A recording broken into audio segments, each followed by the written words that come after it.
Good morning, Bitcoin. Today is Friday, July 28th, 2017. My name is Thomas Hunt, and here's what's happening today in Bitcoin. First, a check of the current First, a check of the current signaling. Segregated witness is still signaling at 100%, with 3 days, 8 hours, 13 minutes, and 4 seconds remaining until lock-in on August 7th. The price of Bitcoin in the last 24 hours is up around 3%, with a last of 27.33, a high of 27.52, and a low of 25.52. Our top story today, CoinDesk. Why are miners involved in Bitcoin code changes anyway? This is a great question. The miners mine the Bitcoin, the coders write the code, and the users use the Bitcoin. That's the Bitcoin triangle. We need all three parts for Bitcoin to work. If any one part thinks they're too important, they ruin Bitcoin. And we're in that right now with the miners thinking they're too important. We've also got Howard Marks, the billionaire, telling us that Bitcoin isn't real, so it can't be worth anything. As Marx himself says, his very own words, maybe I'm just a dinosaur, too technologically backwards to appreciate the greatness of digital currency. Enough said. North Korea commences large-scale Bitcoin mining operation. North Korea, the dark and quiet, potentially evil state. Somebody's phone is buzzing. So yeah, North Korea commences large-scale Bitcoin mining operation. And Bitcoin inches above 2,800 to hit a 5-day high, probably because SegWit's about to be activated. And we've got a survey. 28% of Russians have heard of Bitcoin. And that's pretty good. We're joined by Tone Vase with a check of the current markets. How's it going, Tone? It's going good. Going good. All right, let's have a very quick check in the markets. Here are our weekly charts. We had a really good last 24 hours, but as you can see, the current week is still not above the previous week in price. So the weekly chart remains in a neutral cash position. What we are waiting for is a price trading higher than last week, which was 2,938 on Bitstamp, so adjust for your exchanges accordingly. Today is already Friday. We have 2 more days to get there. It's possible, but probably unlikely, in which case next week we'll be looking for a higher high of this week in order for the weekly chart to go bullish. On the daily chart, we are almost back to the breakout, to the breakdown of the triangle, the pennant, the bullish pennant.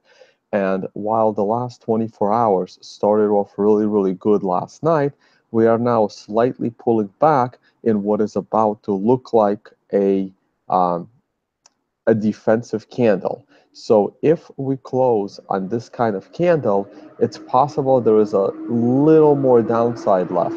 Now, the numbers at the top remain bearish. So if you only traded these numbers that you see in my analysis, you would remain short on the daily chart, though it would have been very scary to do so. You also see that we did have a reversal candle 2 days ago, and the closing prices of all these candles stayed just above the 50-day moving average, which is also important and was a point of support that we talked about the last couple of days. So I would actually treat both daily and weekly as totally neutral right now.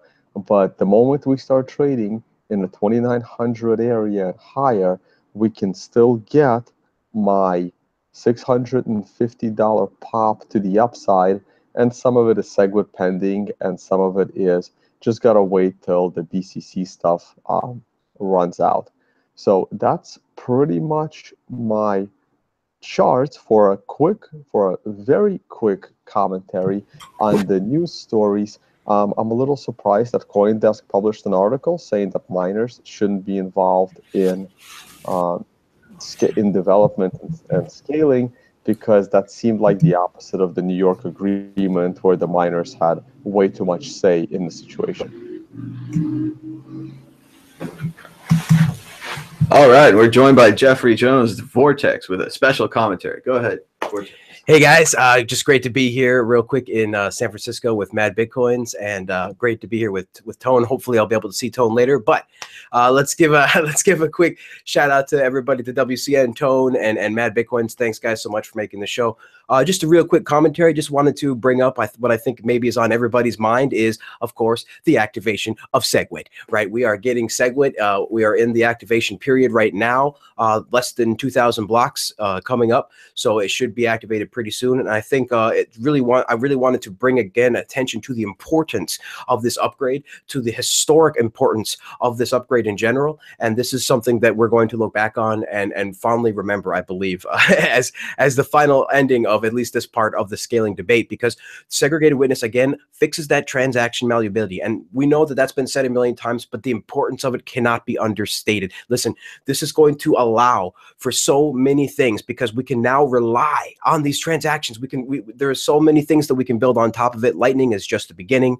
I really wanted to bring attention to this one more time, guys. So I think we'll probably have to have some kind of celebration stream when SegWit is live for sure. But again, everybody, just congratulations and good luck. And it's going to be a very interesting year for Bitcoin. Back to you, Thomas. All right. Thanks so much, Jeff. And thanks for everyone for watching. If you could all give us a thumbs up and a share, that would help more people find the show. We're just going to show the donation code here at the end. Also, if you'd like to support our Patreon, we've got a Patreon campaign. You can subscribe with credit card as low as $2 a day. Check back with us later today at 1:00 p.m. Pacific time for the Bitcoin group, which we're going to start writing right now.